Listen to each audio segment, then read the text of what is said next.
Hello, my name is Constantine Nakos. I'm a member of the Qualitative Reasoning Group at Northwestern University, and I'm here today to talk about reference resolution.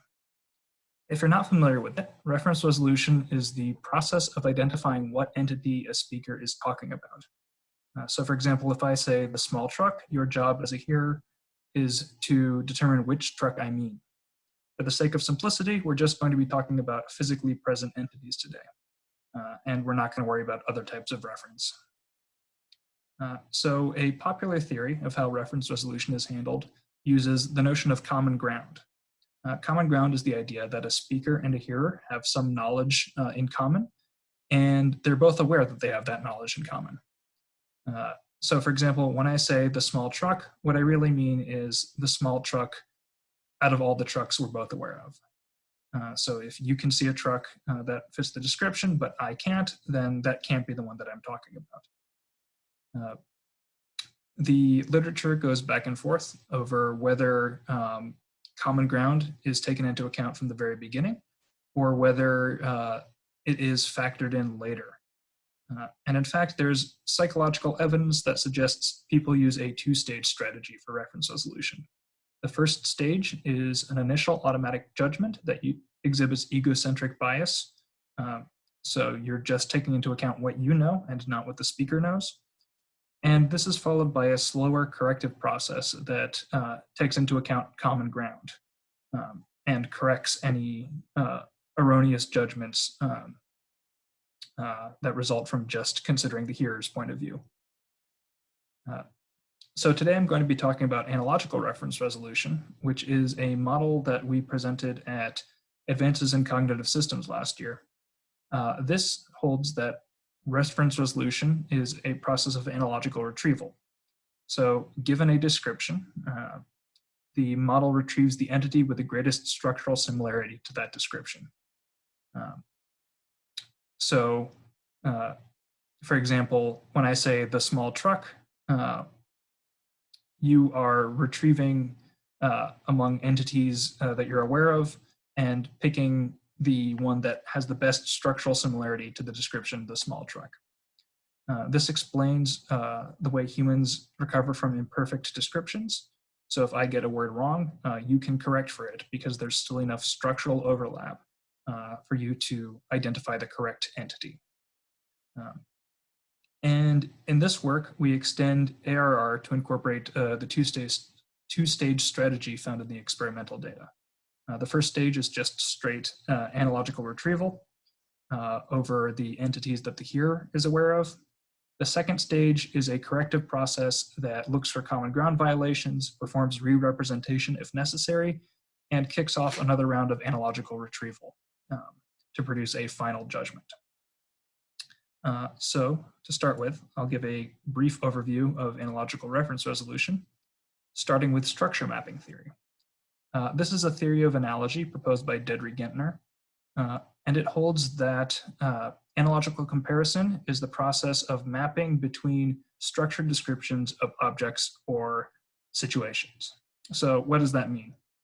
Well, suppose you can see a green ball on the table.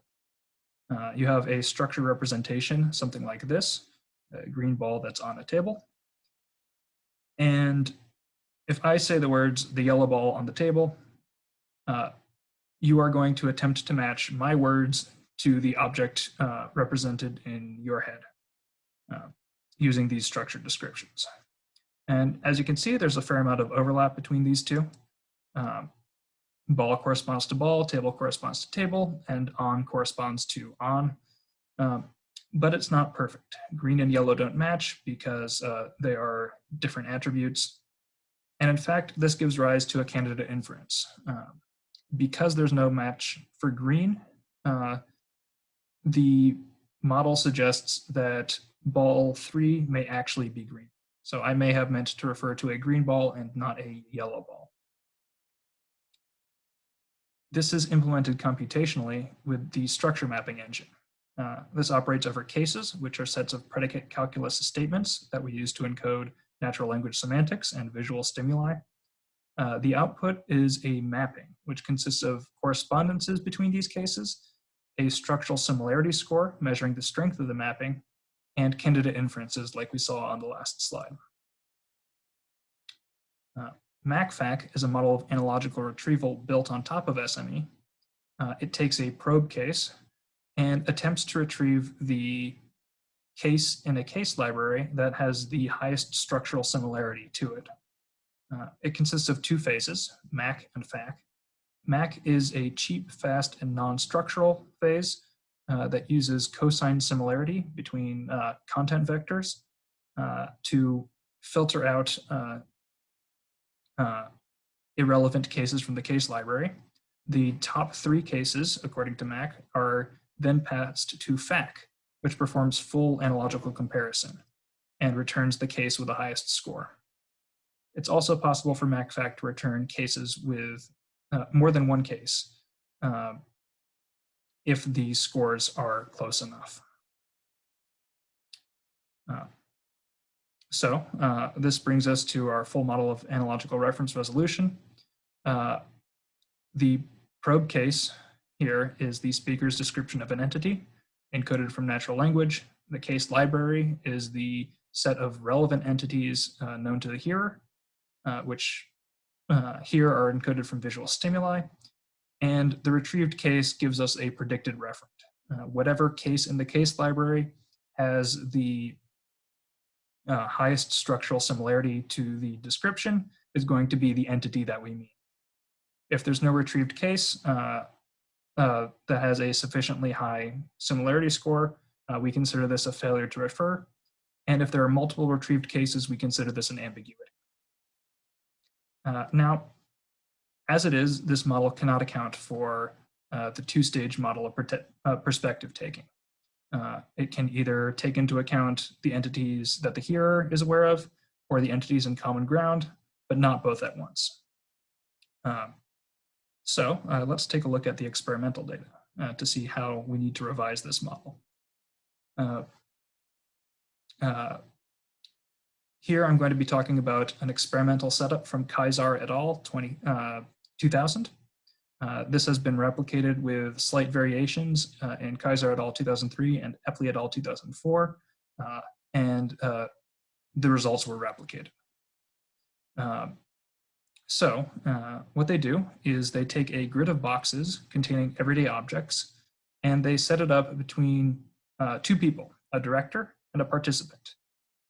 The director is going to be giving instructions to the participant. The participant's job is to interpret the director's words and manipulate the objects accordingly. So the catch is that some of the boxes are blocked on the director's side. The director cannot see what's in them, only the participant can. So this effectively removes some objects from the common ground. The question is whether the participant will first consider the hidden objects, the distractors, or whether they'll go straight for the mutually visible object that is in common ground. And this is a test of whether or not people use common ground from the beginning in reference resolution, or whether they take it into account later on. So, a quick example. This is the grid that they use. On the left side is what the participant sees. On the right side is what the director sees. And you can see that there are 3 trucks here, a large one, a medium one, and a small one. The small one's right here. And in fact, it is in a box that is blocked from the director's side. So the director cannot see the small truck. So if the director says the small truck, it's up to the participant to determine which truck they mean. And what they actually mean is the medium-sized truck. This is one that they can see. And the question is whether the participant will be distracted by the truck that only the participant can see, or whether they will go straight for the one in common ground. And in fact, the participant did go for the small truck first, and only later corrected to the medium-sized truck. And in fact, this effect was strong enough that participants sometimes reach for the wrong object. So this supports the perspective adjustment account, where an initial egocentric judgment is later corrected according to common ground. And follow-up studies showed that this is not just a perceptual effect, that it still occurs if the distractor is hidden. And the effect is found in children as well, but the corrective process takes longer to kick in. So, in the current work, we extend analogical reference resolution to take this corrective process into account. The initial search is the same as it was before. Analogical retrieval over the entities known to the hearer. This produces our fast initial judgment with an egocentric bias. There's then a secondary process that attempts to correct any errors. This has 3 sub-steps: error identification, suppression, and re-representation. And if an error is in fact found, then analogical retrieval is run again over the modified case library. Error identification uses theory of mind reasoning to determine whether an entity is not found in the common ground, taking the speaker's perspective into account. So essentially it's asking, does the speaker know about this truck? If not, that couldn't be the actual referent, and so further processing is needed. If it's determined that an entity has to be ruled out, a temporary case library is constructed that doesn't contain that entity. Furthermore, that entity is removed from consideration when interpreting the meaning of gradable adjectives like small. And we'll see what that means in just a second. This leads to the next step, re-representation. So in the top left here is our underlying representation of a scene. We have 3 trucks, with truck 1 bigger than truck 2 bigger than truck 3. And this generates the representation seen in the top right, where truck 1 is large, truck 2 is medium, and truck 3 is small. However, once truck 3 is ruled out, we only have truck 1 and truck 2 left. This is then re-enriched into the representation in the bottom right, where truck 1 is large and truck 2 is small. And this is what enables us to match the phrase "the small truck" to truck 2 after truck 3 has been ruled out. For evaluation, we use the stimuli from Epley et al. 2004. The object descriptions are encoded by hand, so we're not dealing with natural language processing. The visual scenes are encoded using CogSketch, a sketch understanding system. The labels are provided by hand, but the spatial relations are computed automatically. The stimuli consist of 4 visual scenes with 4 descriptions each. One of those descriptions for each scene is a test condition that has a distractor. And what we find is that ARR matches human behavior here. It immediately selects the correct referent when there's no distractor present. When there is a distractor present, it selects that first and then corrects itself to an entity in common ground. And in fact, it correctly finds the ambiguity in one of the trials where the description matches the distractor and the common ground entity equally well. In terms of related work, there are several other models of reference resolution out there. The closest to ours is by Chai et al. 2014. They use an inexact graph matching method to match between a vision graph and a dialogue graph. They're also taking common ground into account, but instead of focusing on occlusions, they're focusing on perceptual differences between the encodings of people and robots. So their work emphasizes visual scenes grounded in sensor data, whereas our work uses abstract predicate calculus representations. And there are a few other reference resolution models of note. These are 3 picked among many. William and Scheutz have a probabilistic algorithm that uses best first search. Kennington and Schlangen focus on incremental processing, and Gorniak and Roy focus on visually grounded semantics. So, in conclusion, we've extended analogical reference resolution to account for egocentric bias and error correction. Resolution consists of 2 stages, an initial call to analogical retrieval and a corrective process that performs theory of mind reasoning and re-representation. And our model matches human behavior on experimental stimuli. Thank you for listening. Please ask any questions you have in the chat, and email me at cnakos@u.northwestern.edu if you would like to learn more. Thanks.